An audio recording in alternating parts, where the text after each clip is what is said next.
The other thing I sent you was a file, a table of contents, and and I uploaded an updated version of our notes, all after where we are now, and also with the table of contents. So you'll see that here. So maybe that lays things out, certainly in the order that we've done things here, with exactly the same notation. So we're talking about momentum transport now, and kind of almost finished that.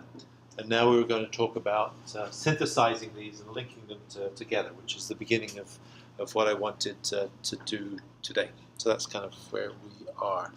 The other thing that maybe before we get rolling with this, so the other thing we tried to do last time, which didn't quite work out, I'm not sure whether it's worthwhile revisiting it, is just this idea of, we talked last time about, in solid mechanics anyway, you have to define, if you're reducing your problem down from 3 dimensions to 2 to 1, you have to define some kind of constraints on the constitutive relationships.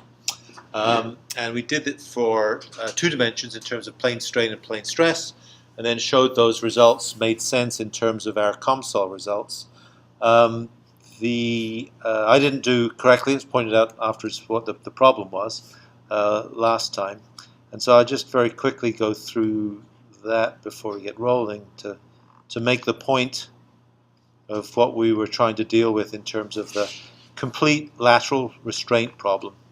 If we have, for instance, the x direction vertically and the y direction and z directions horizontally. And so for completeness, we needed to take care of the fact that we wanted to know the strain in the x direction, and we know that that just conforms to the normal strain-stress relationships, up to, with the Poisson effect acting on the components in y and z, and the realization that the strains on these faces have to be 0. So you can take any one of your other components, strain in the y direction, this has to be equal to 0, and it's given by 1 over the modulus, stress in the y direction, change in stresses of course, and Poisson ratio of sigma x and sigma z. And so when we realize that this equals 0, the two that we want to combine, as pointed out, are the ones in z and y. They both, those both will be the same. The change in stress in z and y will be the same, and so we can gather those terms together to be able to define that. And so if we do that, we end up with solving this for sigma x. I won't go through the derivation, but sigma x comes out to be equal to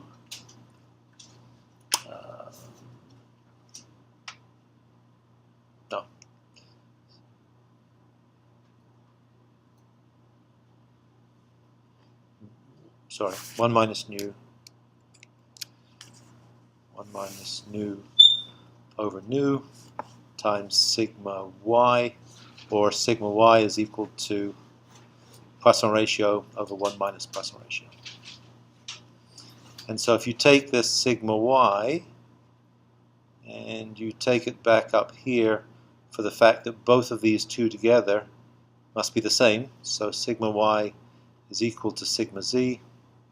So this becomes 2 times Poisson ratio times sigma y, and then you get the final result, which should be something like strain in the x direction is equal to 1 over modulus multiplied by 1 minus 2 nu squared over 1 minus nu. And if you plug a Poisson ratio of 0.2 into that, it turns out that this multiplier is equal to epsilon x is equal to 1 over modulus times 0.9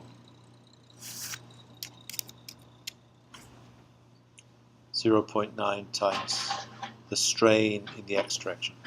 And if you remember when we did the calculation, the magnitude is 0.9, so it matches out.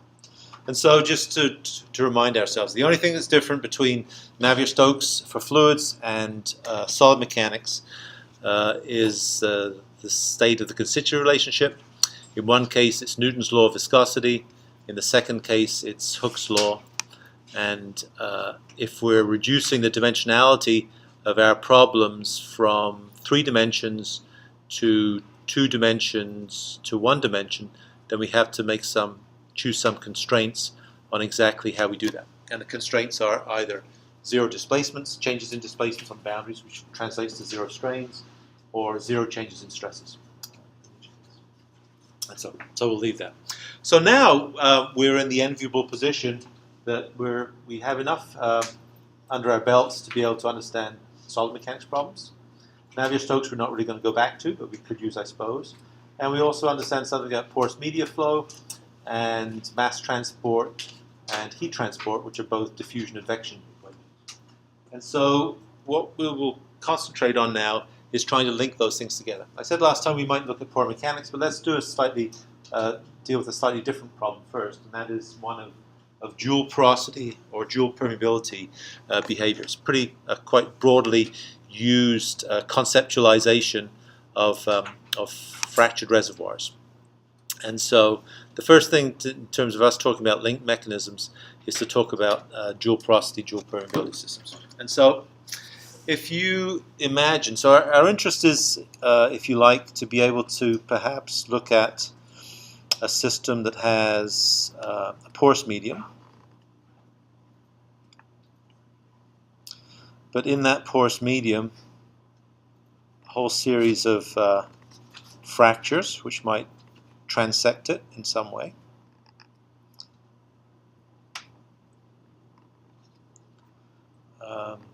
And the characteristics of those two components are very different from each other. The porous medium has the attributes that it has high porosity and high storage.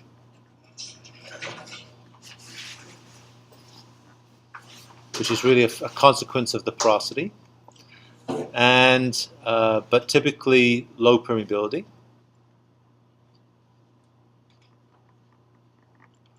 which we've used lowercase k, and I guess we've used, if you use the petroleum terminology, it would be beta, compressibility, or it would be storage in the hydrogeology terminology.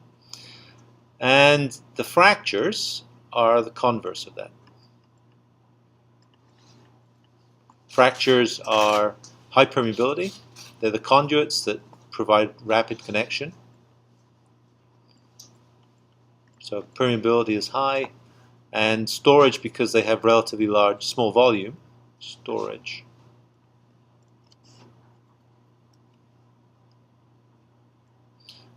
which we'll call S is low.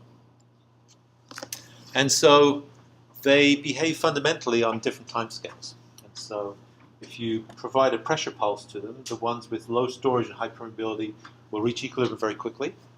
And the ones with high storage and low permeability will take much longer to equilibrate. So they're working on two fundamental different time scales. And so you could imagine that we could attack this problem in a couple of different ways. One would be that, for instance, we could make a whole bunch of elements so that in representing each of these fractures, we could represent each fracture by a single element, which would be like a linear element, which would be just flow, which would have the appropriate permeability of the fracture along it and its storage as well. And maybe in these other locations we could have triangular elements, or whatever shape you want to choose, to represent the behavior of this, and those would have the permeability of the matrix and the storage of the matrix. And so you'd end up with a very large mesh. You perhaps couldn't get by with just using one single element along a segment. You might want to subdivide it. Certainly you could do that if you wanted to look at steady behavior, because you wouldn't get any advantage maybe from subdividing this if the permeability was constant along here. But for transient behavior, you might want to subdivide these so that you might have multiple elements or nodes along here. And so you could make a mesh of this which would include both these porous medium elements and also surrounded by, or bounded by, if you like, one-dimensional fracture elements, which you actually know how to do. But you'd end up with a relatively large mesh doing that.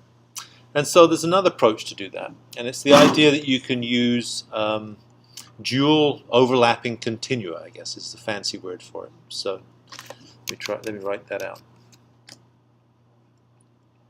Dual overlapping continua.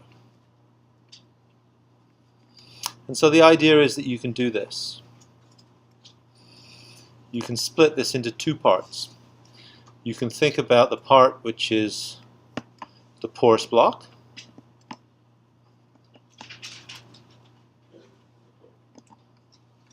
on its own, and you can define that behavior. Maybe this would be your element, if you think of it, and this might be the triangular elements. Let's think about quadrilateral. And that block has a permeability of the matrix and has a storage of the matrix in here. And consequently, it has a fluid pressure that represents the matrix as well. And the other part of the construct is that you can think of the other component, is that you think about the fracture network absolutely on its own. So we're going to look only at the behavior of the fractures. And you could imagine then that if you deal with that, this is impermeable. So you only have flow within the fractures, and within each of these fracture conduits, and then and you have an equivalent permeability of the fractures, and you have an equivalent storage of the fractures. So those are two completely separate conceptualizations of the problem. And to go with that, we're also going to think about dividing it into an element. So the element wouldn't be these individual fractures themselves, but it would be this quadrilateral, or the triangle, two triangles that would make it. And here we would define a behavior in terms of the pressure in the fracture. And of course, pressure really doesn't split out like that. It's a magnitude of a variable.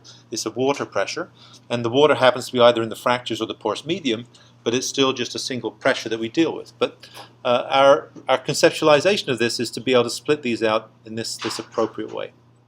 And so if we're able to do that, what we can do is we could write, let me just see what the terminology we've used. I've used 1 for the porous medium and 2 for the fractures. And so if we were to write the Darcy, the flow equation embedded in the continuity equation, which is our governing equation for flow, it looks something like this. K matrix over the viscosity of water, rates of change of pressure in the matrix as a function of location. Could do it also, I suppose, if we wanted to, for the second coordinate direction, d2p matrix dy squared, and is equal to specific storage of the matrix multiplied by the pressure change in the matrix with time. And we'd be happy to be able to solve that. We know exactly how to solve that.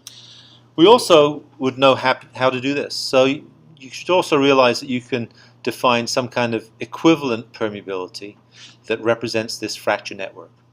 And just in terms of ballparkish, if these were individual apertures of aperture B, and if they were spaced apart by some amount S, then you can get some idea of the permeability as approximately equal to the cube of aperture divided by 12 times the spacing. Has the right dimensions. Length squared, length cubed over length gives you length squared, which is the right units for this. So we don't need to talk about that, so just take that on trust that you can get some equivalent permeability. And that equivalent permeability is assuming that these blocks are completely impermeable, but allow flow to go around them in some way.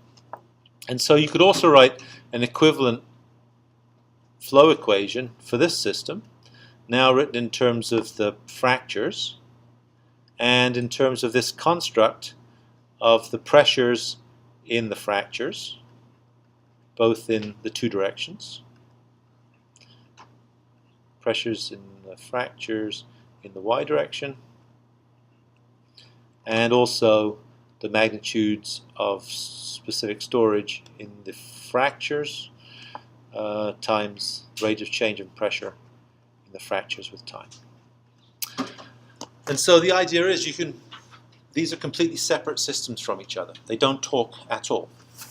And what we'd like them to do is to talk, because physically what's going to happen in this system is that if the high permeability is in the fractures, and if you put a well here to draw down the pressure in the fractures will respond very quickly. They'll be underbalanced in pressures compared to the pressures in the blocks, and there'll be, over time, kind of net drainage into the fractures and through the fractures into this well. And that's kind of the essence of this dual porosity, dual permeability behavior. And so what we might want to do is to now, since we know how to solve this in COMSOL, we know how to solve this in COMSOL individually, they don't communicate with each other in any way. And so one way to make them communicate is to have some interaction term that you add on here that reflects the idea that fluid in this fracture here might be able to communicate in some way with the fluids within the matrix. And so you can do that quite straightforwardly by adding a term which just allows that. And that term would be something like, I'm not sure the sign, not going to worry about that, is written in terms of some coefficient. A squared is our block size. S equals A equals block size. And I won't talk about the reasons for this scaling. And pi is just a parameter. And the difference between the pressures, as in pressure fracture minus pressure matrix. And if we add to this term here the negative of that value, pi a squared pf minus pm, pressure in the fracture minus the pressure in the matrix, then physically all we're doing is that's the way they talk to each other. They talk in a broad way depending on the average magnitude of the difference in the heads or the pressures between the fractures and the matrix. But it allows them now to communicate. And really what this is, you can think of this as a source term. This is just a source term.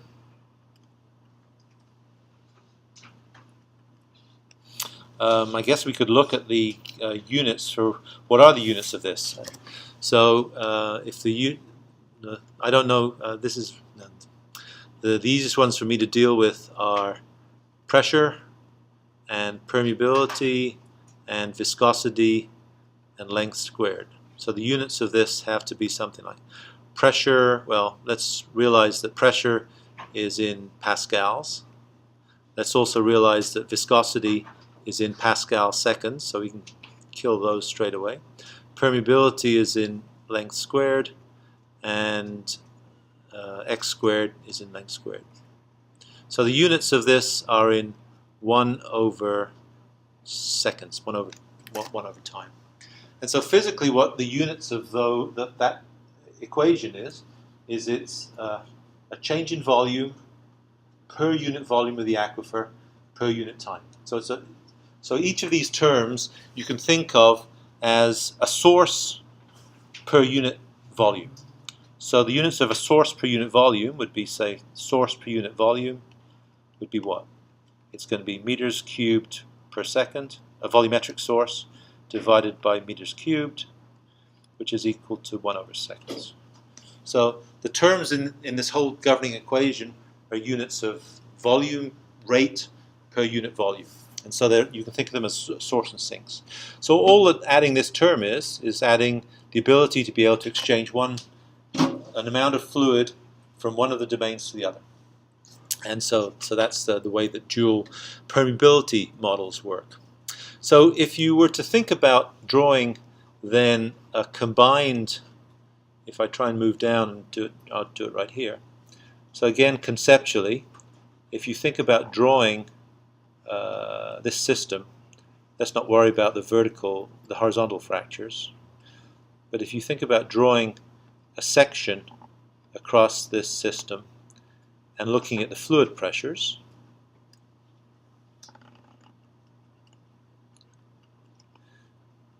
then physically what that would mean is that you could imagine, maybe I should think about it actually being on the edge of this rather than anywhere else, because this would contain the nodes, right? These would contain the nodes of a single quadrilateral element. So yeah, let's think about this one. So A prime.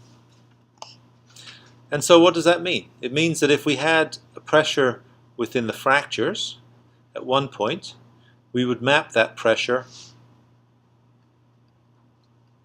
across the fractures, and this would be, well, let's say that the matrix pressure and the fracture pressure are coincident with each other.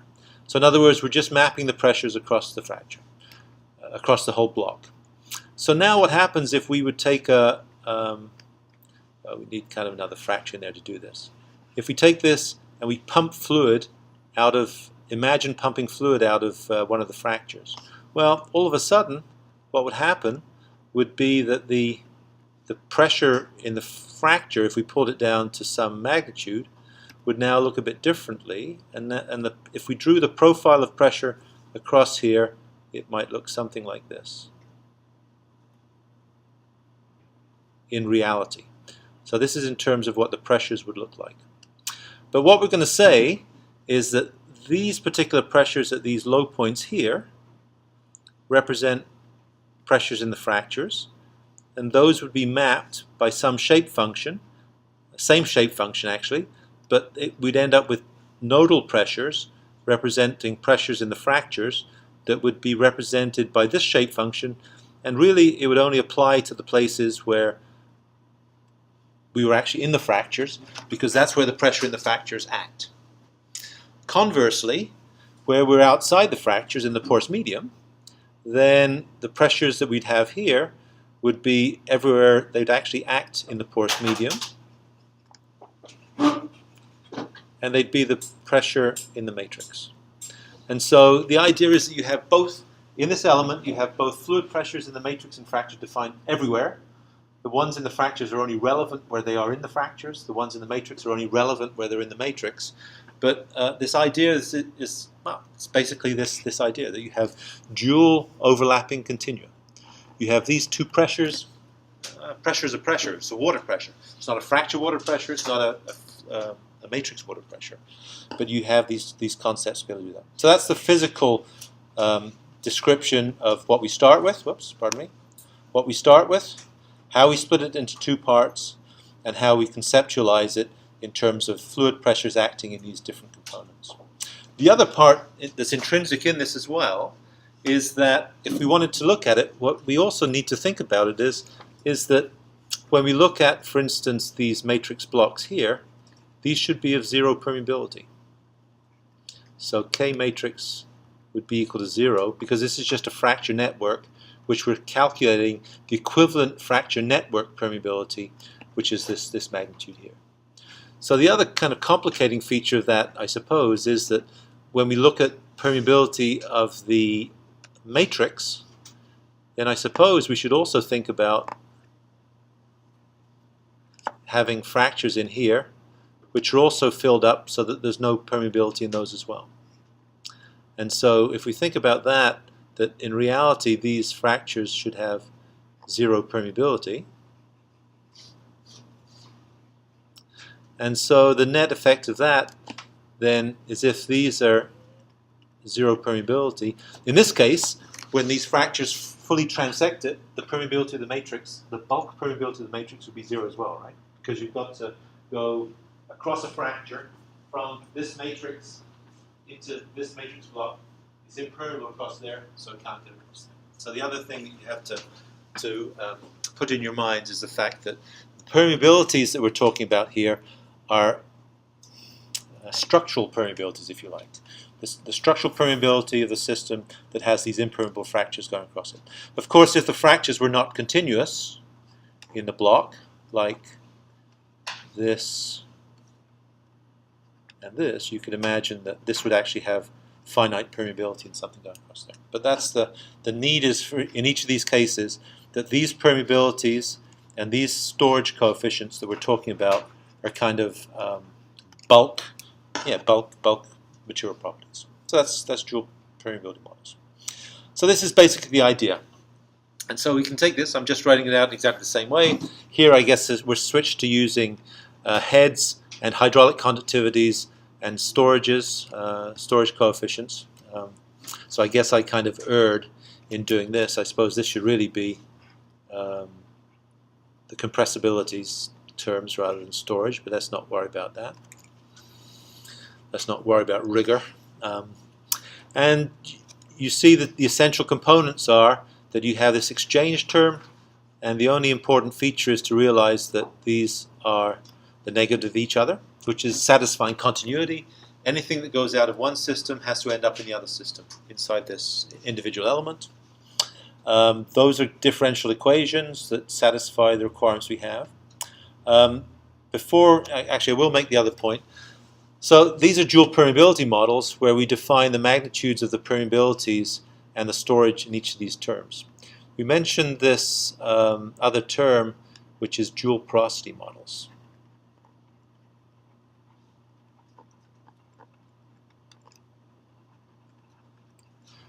And dual porosity models are merely dual permeability models where we take the matrix, we realize that the matrix permeability is so low that we can get rid of which one of these. So the matrix is 1, so in other words we throw this term away, set this as 0. If we set that as 0, then we get a system of equations.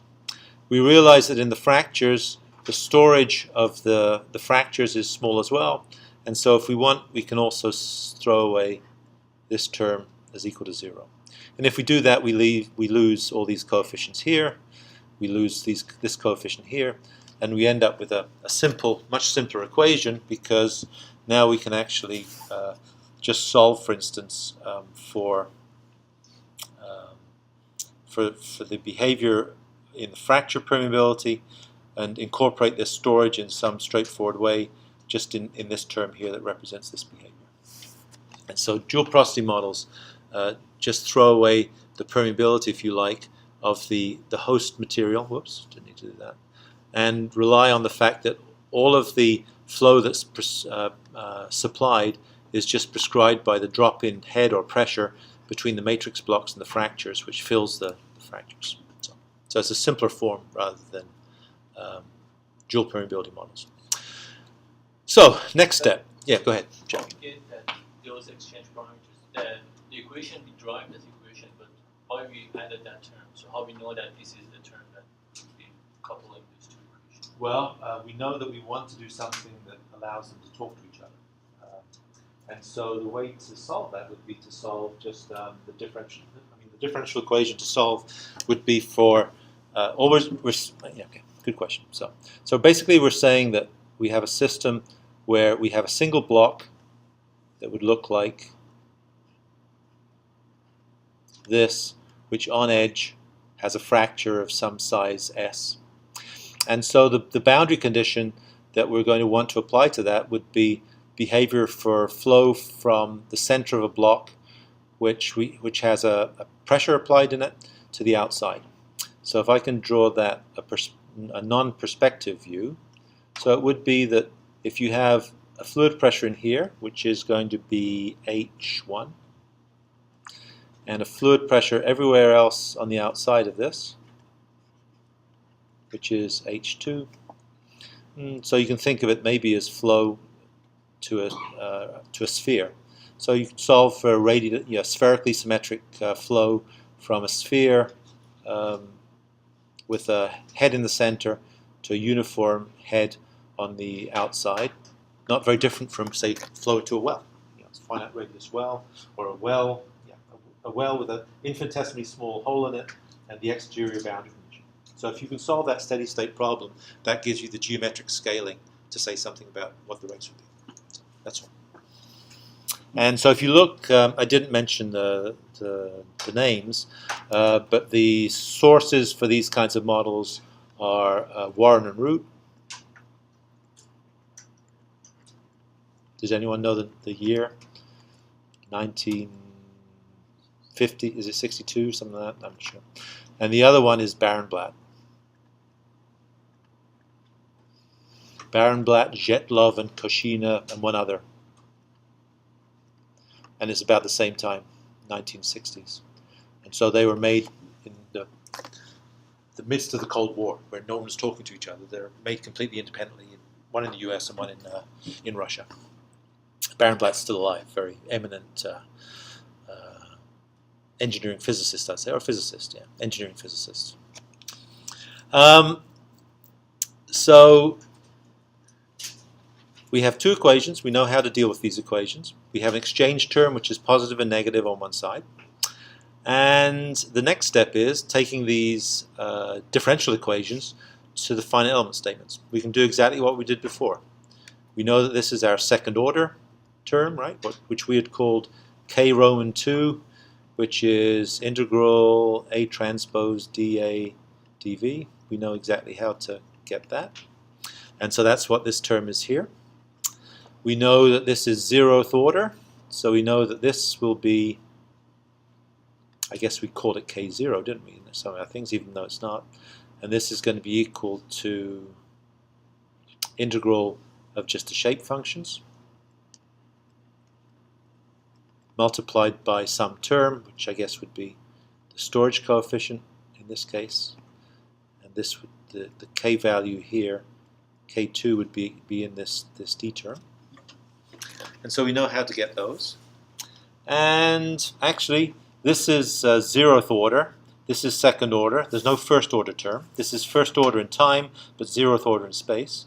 And so this term here would actually also be the same as K0, exactly the same as this one.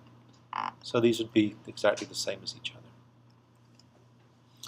And if you look down here, that's exactly what this is saying.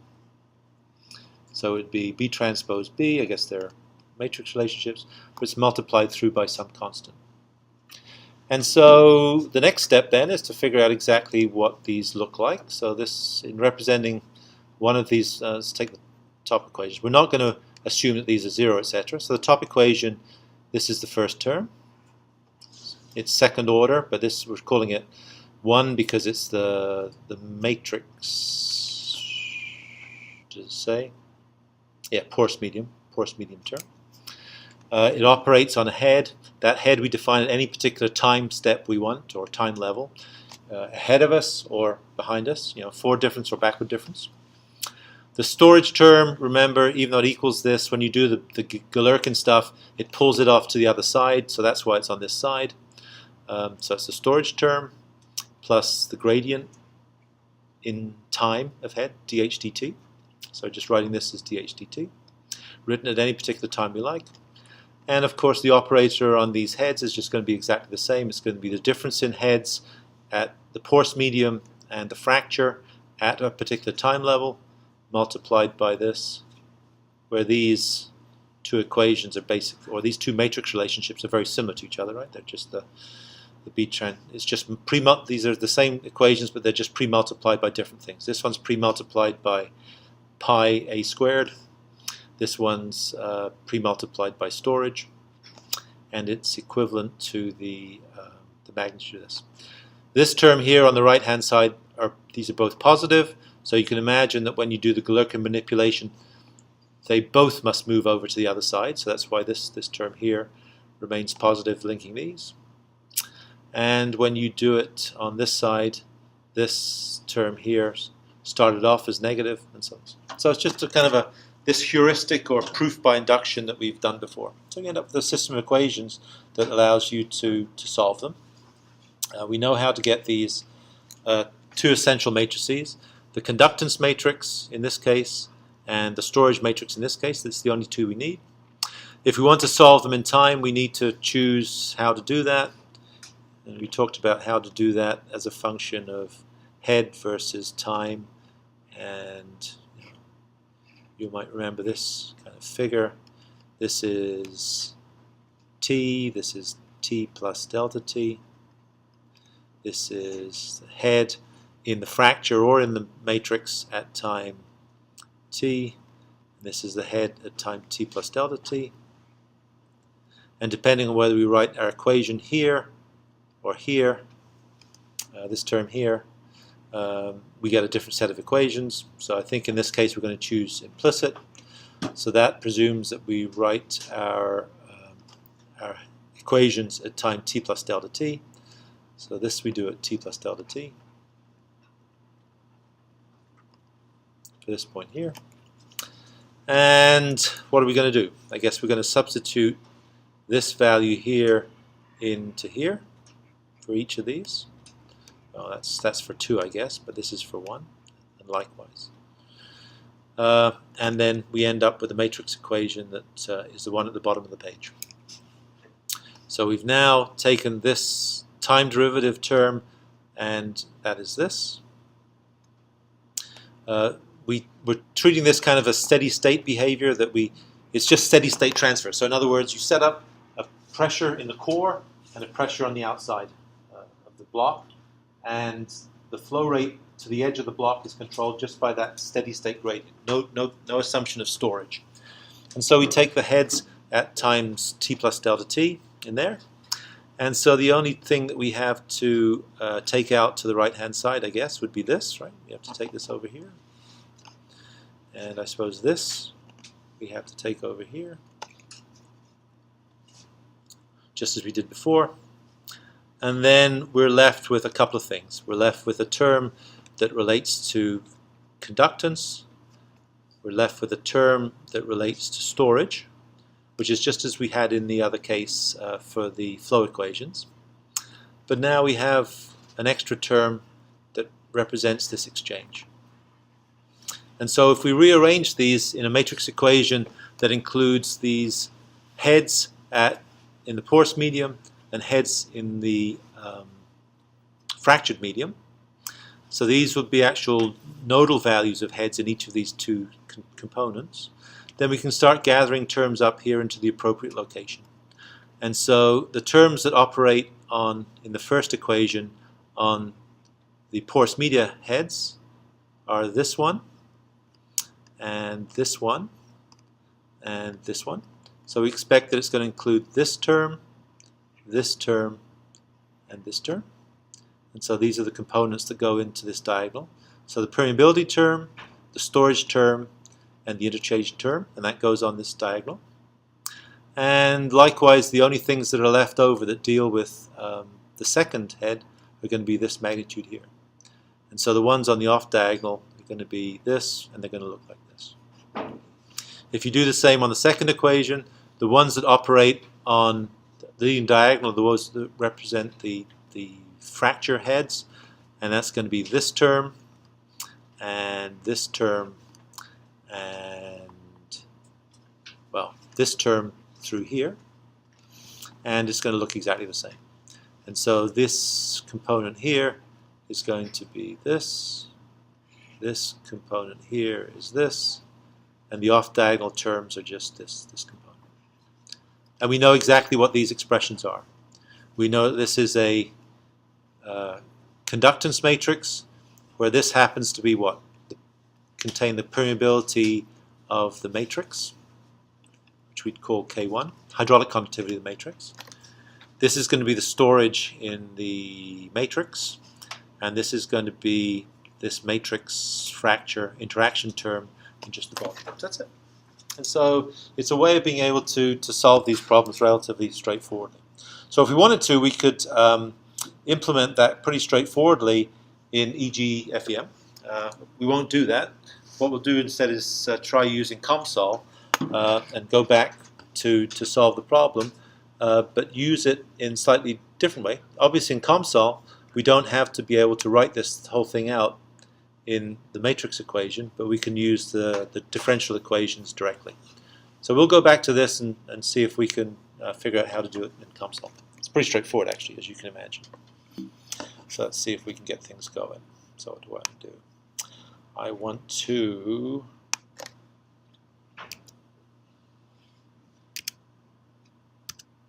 let's try this. All right, what do I need to do? So what's my command? Is it oh.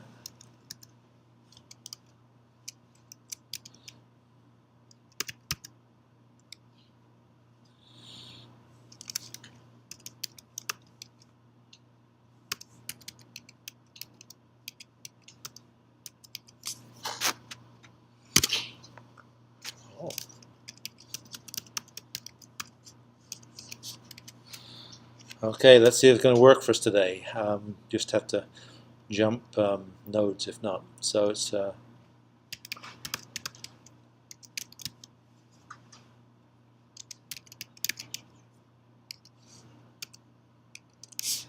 what do you think?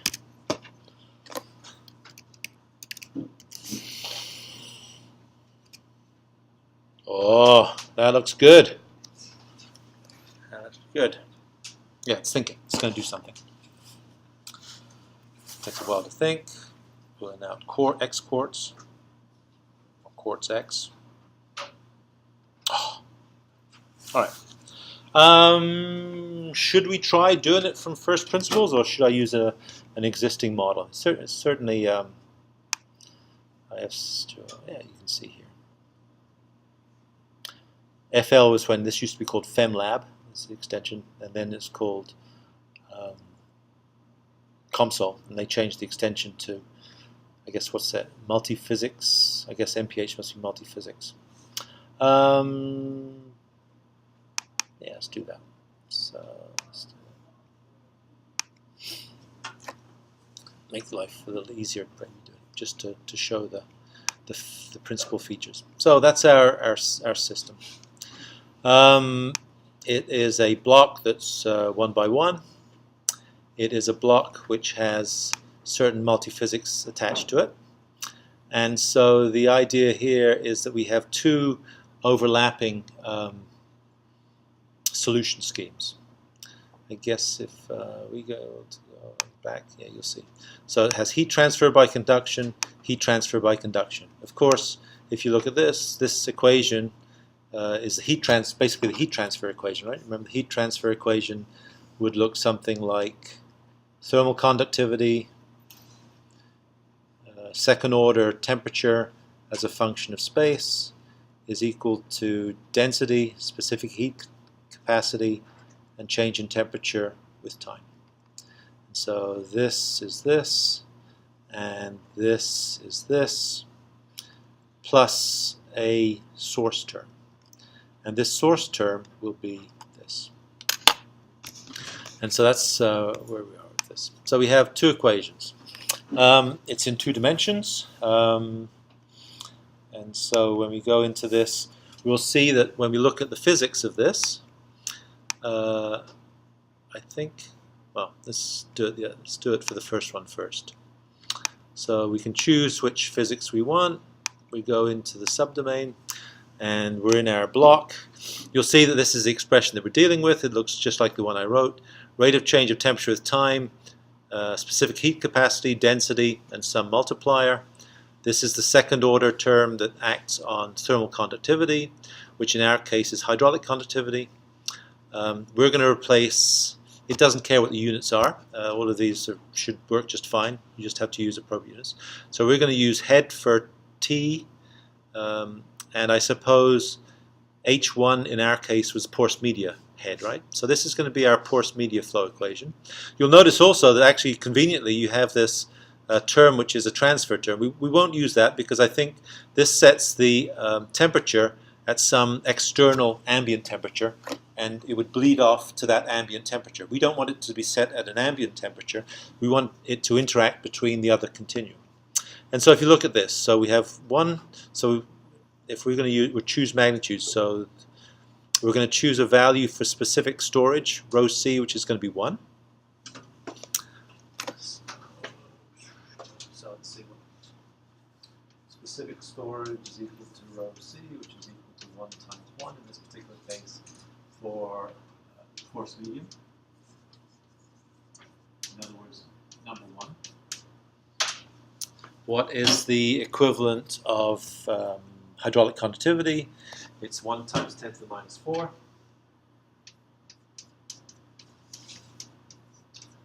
Not meters squared, but it's going to be meters per second if we use that. And you notice that this other term that we have here is the flux term.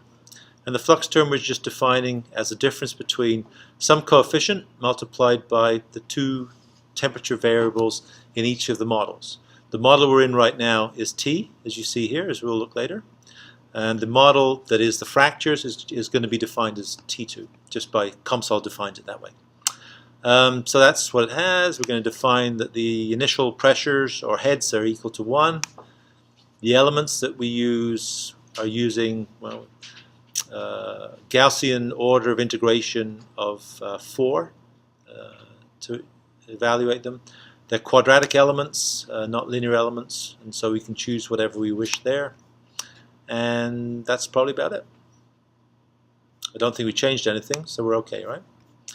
So the other thing that I guess we should note is that the constants, I don't think it's there. No, we haven't defined constants.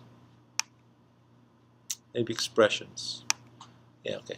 So we define the value that pi times a squared is equal to 1. Okay, so you see, I think that's not with extra t in there, but that's fine. So we have that this exchange term pi a squared is equal to 1. Oops. And that. And so the other equation that we're dealing with is this second one. And so again, the appropriate physics, you'll see this expression here. So now the variable is T2, which is operating on this. See, this is the term we don't want to use, but we're going to use this. And hopefully the magnitude, everything's the same. I guess we might note the magnitudes of the variables we're using. So now for material number 2, which is fractures, we have these two values, specific storage and hydraulic conductivity. And specific storage presumably should be small. So it's 1 times 10 to the minus 4, which is 10 to the minus 4, of course. And hydraulic conductivity should be the equivalent of thermal conductivity, which is equal to 1. So, yeah. And so those are the behaviors that we're dealing with. And so the initial conditions are 1. Look at the elements, same elements. Okay.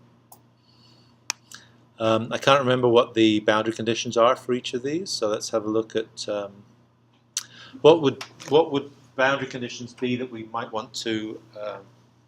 Well, let's have a look at what's in there first before we decide that. So boundary conditions would be. So we can cycle through here. Insulated, insulated, insulated. No, temperature, I guess, on the top. And insulated. And so if we were to draw, if I can do this, is there a blank page somewhere? Yeah.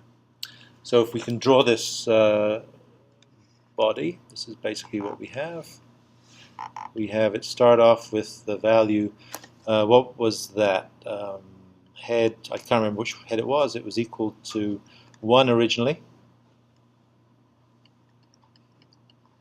Minus. It's insulated on the side, maybe for all of these magnitudes. And at time t equals 0, head is equal to 0 at t equals 0 plus. So in other words, we're starting off with this. If you drew the head as a function of depth along here, then it starts off equal to this, and then all of a sudden at time t0 we go to this, and so it would look like this, I think. So I can't remember which one we were looking at there, K2, so I guess that was for the fractures. So thermal insulation is the same as no flow, right? That would be the corollary of no flow. And if we look at the other component, which is for the matrix, and we look at the boundaries, again, switch it off to the side, insulated, insulated, not insulated, and insulated. So we're doing exactly the same. So at time t's wrong class, time t0, both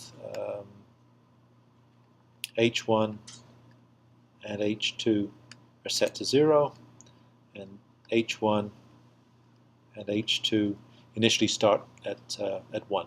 So it starts off with this uniform distribution, and it would change. So what would we expect to happen as we do this? So all of a sudden we're going to change this pressure here. Well, ultimately what I think will happen is you can imagine that you're going to get different responses for each of the two components. So I'm just drawing the same diagram, X, X.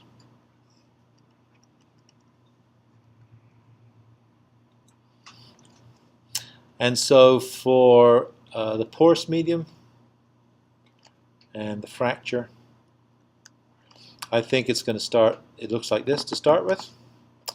It'll look like this as soon as we pulse it.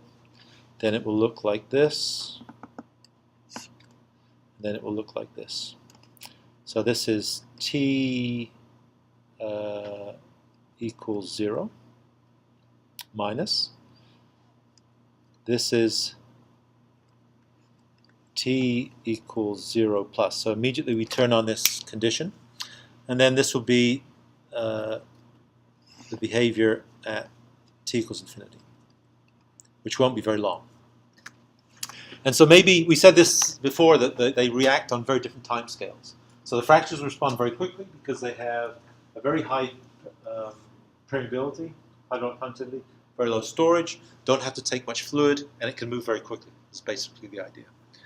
So for the, so this is magnitudes of head.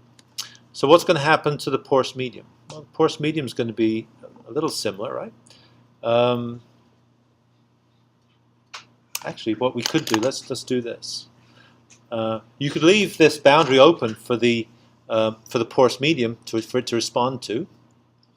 Well, but what's physically going to happen is that this is going to get drawn down quickly. Maybe this gets drawn down so that it just pulls down this magnitude here. I think it's going to, so this one is I think going to respond like this. This is going to be kind of t equals 0 minus and 0 plus. And then since this one goes so quickly down to this condition, then this is going to be the baseline that this is going to be responding to. So the flow is going to be flowing out of these blocks into the fractures all the way along here.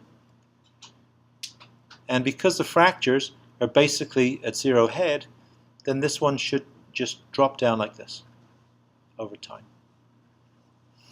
So, and actually we could also put a boundary condition of no flow on the porous media here, because it would actually come out through the fracture behavior.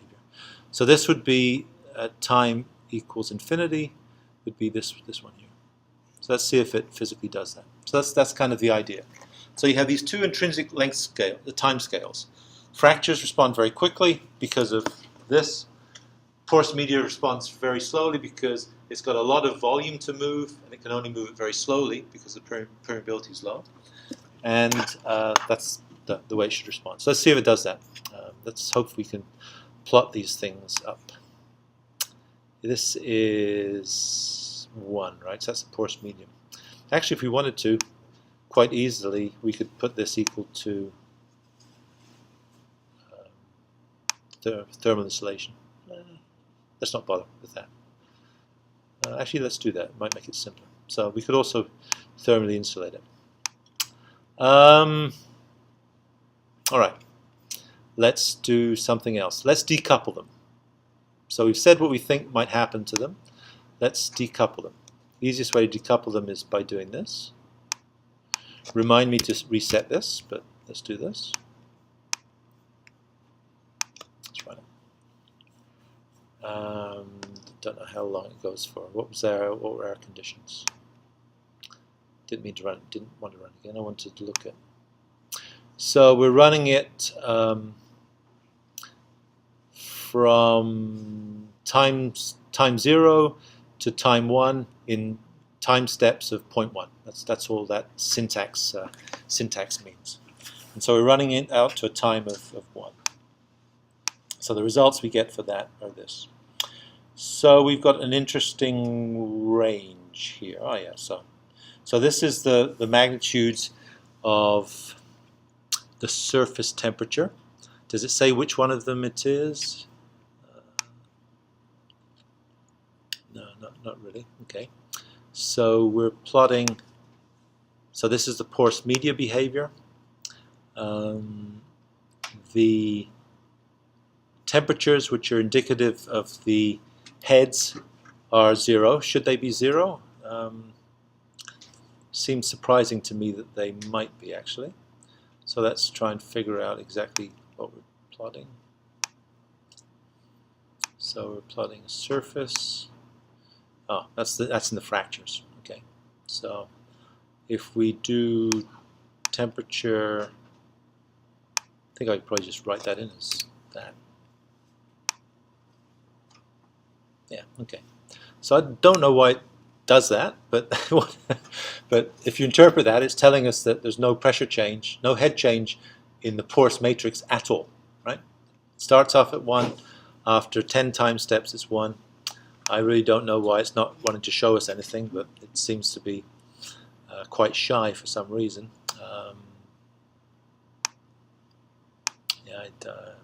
I don't know. So anyway, so let's do something more interesting. We do an extrusion, I guess. And I guess one line of symmetry would be on here. So we could do an extrusion along this line.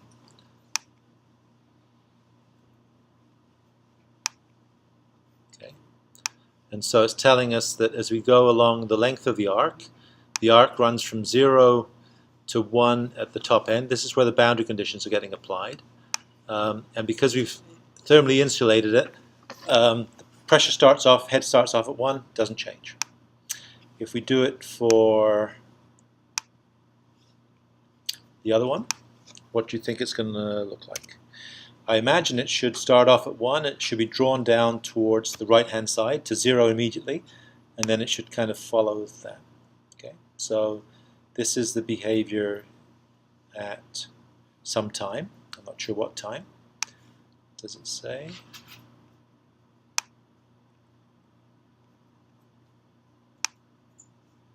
I thought it was doing it for all time steps.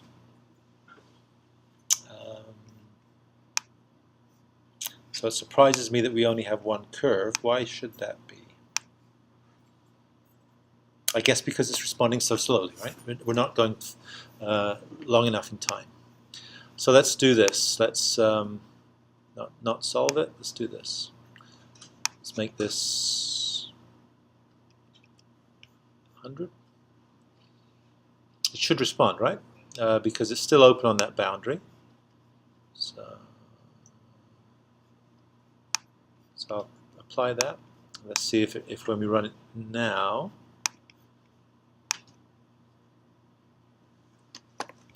and when we plot this, still get only one behavior. So it's responding.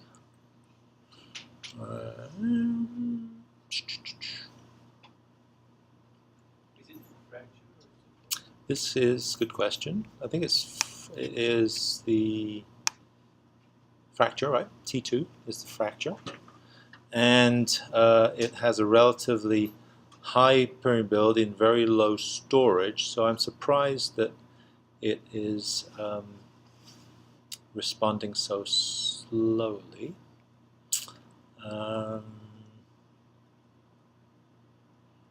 It looks like it's just, I mean, that's the first step, and it's changing so little after the first step that nothing else is happening. So we can either run it out longer. Yeah, so certainly it runs out to 100 times. I think it's plotting all of those, but I'm not I presume it is. What else can we do? Okay. Well, the question is to you. What do we do? It's doing something strange. So it's detective work. So what we could do, I guess, in the physics for the fracture, we could make sure that it responds to some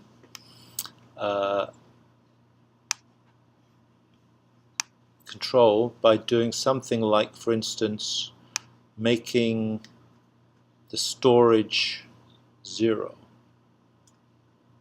So what happens if we make the storage 0? And what happens if we make the boundary conditions for this one equal to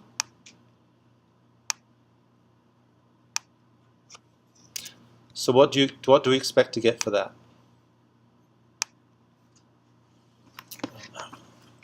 Do we set the storage? I think we should get just a linear response between 0 and 1. If we plot it out as domain, is that the wrong one? That doesn't make sense, of course. So this is the temperature. Oh, we're looking at. Were we looking at the wrong boundary? Is that our problem? Yeah. Okay. So that makes perfect sense, right? Upstream, we set it at 1. Downstream, we set it at 1. There's no storage, so it responds immediately from being uniform to being a gradation. What happens then if we go back now and we change the materials? And this was 1, right? And if we run it again, is it running somewhere? Yeah, it's running somewhere. And if we apply this, yeah, okay. So it has the first time step, it goes to here, and then all of a sudden it responds so quickly that it goes to the steady state behavior. So what does that mean? It means it's going from this behavior to this straight away. So why is it staying the way it was before? Not sure it's doing it in one time step, so it's not a problem that the time taken to do that is that. Oh, I get it. Yes, all right. We're looking in the wrong place. So, anyone sort it out yet? I think it's going from this initial condition with the drawdown at time t0 plus to the next step being 0. And so it's the bottom. And so we're not looking in the right place. We're doing it. So if we go back into change the boundary conditions, and if we remove this boundary condition from being temperature but put it equal to thermal insulation, apply. And if we run it again, then I think what we're looking at when we plot these temperatures, is that the right boundary? I think it isn't, right? It's kind of annoying that it doesn't actually want to show us anything. Well, that's why it doesn't want to show us, is that right? So if we do this, then I think what it's showing us is that this is the behavior at time 0 plus. You notice it has this little instability there in going down to this. But the time at 0, the second time step is this, along the bottom. So we did the wrong thing. I think rather than running it ahead to do that, what we should have done in terms of our material properties, sorry,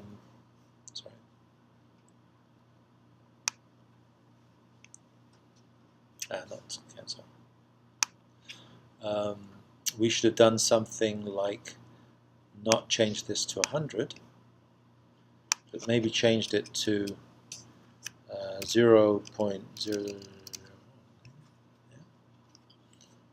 I guess it can't do that in steps of 0.1, can it? So let's try kludging it a little. So what we might know, how do we choose a time step other than just dumb luck to be able to choose exactly how the head might go from 1 to 0. So one way to do it is to realize that these systems which have some characteristic length attached to them correspond to a time scale where they respond, where this might be about 1, when this is defined in terms of dimensionless time. Dimensionless time would be hydraulic conductivity, time, and storage, magnitude, and the length scale squared. I haven't talked about it in this class, but some of you might have seen these diffusional time scale elsewhere. And so what are we using here? We're in the fractured medium. So this is 10 to the minus 4. This is 1. So this is equal to 1, 10 to the minus 4. Time we don't know. And length squared is 1 squared. So in other words, if this is equal to 1, then that is the time taken for it to equilibrate should be about 10 to the minus 4. So if we change this to being 2, 3, 4, is that 10 to the minus 5? So what's this? This is 10 to the minus 4 is 0.0001, right? Is that right? 2, that's 3. 2, 3, yeah. And so this has 3 zeros. This, let's put this one with 4 zeros. All right. So let's do that. Let's run it. Bless you. Did it run? I think it did. Let's do it twice just for the heck of it.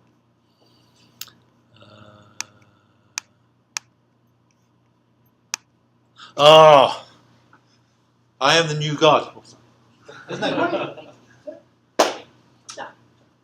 So we could have hunted around and changed some things, but having some physical appreciation of what's going on, I know we haven't talked about this before, is useful. So that's, as I say, this 99% of doing this kind of modeling stuff is detective work of figuring out why things are going on. So it's responding very slowly. So, okay, so let's go back. So remember we decoupled these things. So we know that in this kind of time frame, it will respond. And let's just look at this again. So it's almost reached conclusion by the time we get to the end of this. So let's actually, I guess it is going to conclusion, right? Because this is time, first time step, second. I guess we're only doing 10 time steps. So this is 1, 2, 3, 4, 5, 6, 7, 8, 9, 10, 11. So let's now try doing it with this thing coupled in. Right? So what was it before? It was this, scalar expressions. It wasn't scalar expressions, it's global expressions, wasn't it? And so now this was 1. Apply. So what's going to happen now? So now it'll try and respond that quickly, but now as it pulls down the pressure to 0, or head to 0, it'll still have heads within the porous media which are really high. And so those will try and drain into the fractures and then out. So that it'll actually slow down the fracture response, I think. So we can look at it separately. And so look, let's do this. No, I didn't run it, did I? So if we do it on the same time scale, yeah, you can see it stopped it from going down quite so quickly. And and so it's reached, instead of this being much further down, it's pulled this up because it's supplying fluid from the porous medium to be able to do that. Let's look at what the magnitudes might be in the porous medium. So remember, the impetus to drain the pressures in the porous medium are the difference between the initial porous medium pressures, which is this horizontal line, and the difference between the fracture pressure, which is small here and which is relatively larger here. And so I'd expect that in the porous medium you'd have some kind of muted performance where it gets drawn down relatively slowly. So let's do that. So let's just do this. Yeah, so that's exactly what you see. And so in this particular case, if we, oh yeah, look at the numbers, right? This is just basically nothing. This is 0.999. So in other words, the pressures are still in the matrix. It's gone way down in the fracture, and it's trying to cross-communicate, but the permeability in allowing it to get out of the fracture, which is this term here, is pretty small, and therefore it can't get out. It doesn't get out anywhere by going along its own length. It goes into the fracture and then out of the system through the fracture, because I think actually we've got it turned off, right? So we've got it turned off so that if you look at the boundary conditions for the matrix, I think they're all insulated. Yeah, everything's insulated. So the boundary is completely closed. So it's insulated on the top, side, bottom, and other side. And so the only way it gets out is through the fractures. And so that's kind of how it works. So I'm not sure what else to say. I mean, it's a relatively straightforward way of doing things. Quite standard in looking at porous media.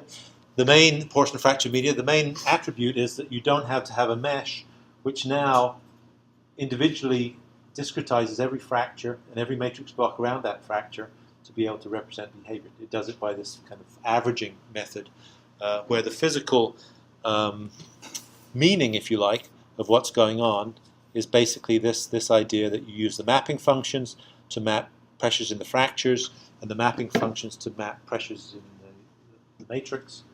And the distance between these two curves within the element are what drives the magnitude of this exchange term in putting fluid from one system to another. It's nothing more than that. And so it's a very, very widely used way of thinking about this. You have to be cognizant of what these equivalent permeabilities mean.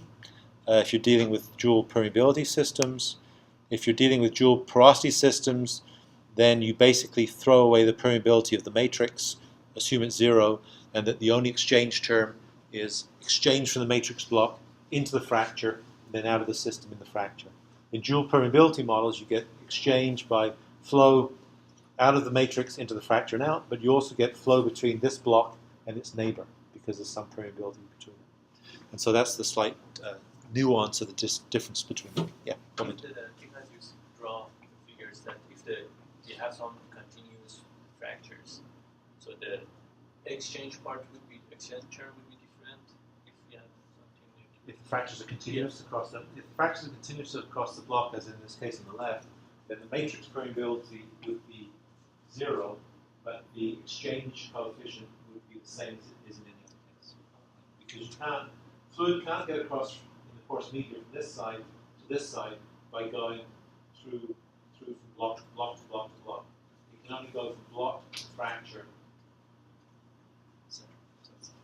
So for the terms that you have in the left, the top left, I mean, figure here, I mean the continuous. Yes, this one. So this this would have, case, what? This case would have a finite permeability, so a small permeability that would disappear as you make this connection across here. So if you imagine taking a block that has these fractures that you fill up with clay or lead or whatever, and run a permeability test across it, that's the permeability you use. If the permeability is zero, which it would be if it's completely transected by an impermeable feature, then the permeability that you measure across here would be zero. If this was incomplete, there was a gap here, here, here, here, and in 3D, of course, it would go around it as well. Then you measure some finite permeability, and that would be the magnitude you'd use here, which would say how things go across here. But also, the coupling term allows it to figure out whether it would prefer to go through the porous media across this way, or whether it jumps straight out of the matrix into a fracture. Short circuit. So that's basically mechanics of it. Okay. Right on the money. Where's my reminder telling me that I have another class to go to? That's it. So it's a standard way of dealing with it. Next time we will talk about pore mechanics. So now we've talked about coupling two different systems together which are overlapping, which is a novel way of thinking about things, but a standard way. Dual permeability models and dual porosity models have been around since the last 50 years. So the next one will link not the same mechanics together, fracture flow and fluid, porous media flow, but we will link two different mechanics, so solid mechanics and flow and transport. So BO, pore elasticity, whatever. So if you want to, there are some added stuffs in your booklet that I put in that weren't in the beginning of the year that talk about what we'll talk about next time. And so you might want to have a quick review of that before next time, because we'll go reasonably quickly through it. But same principle. Thank you very much.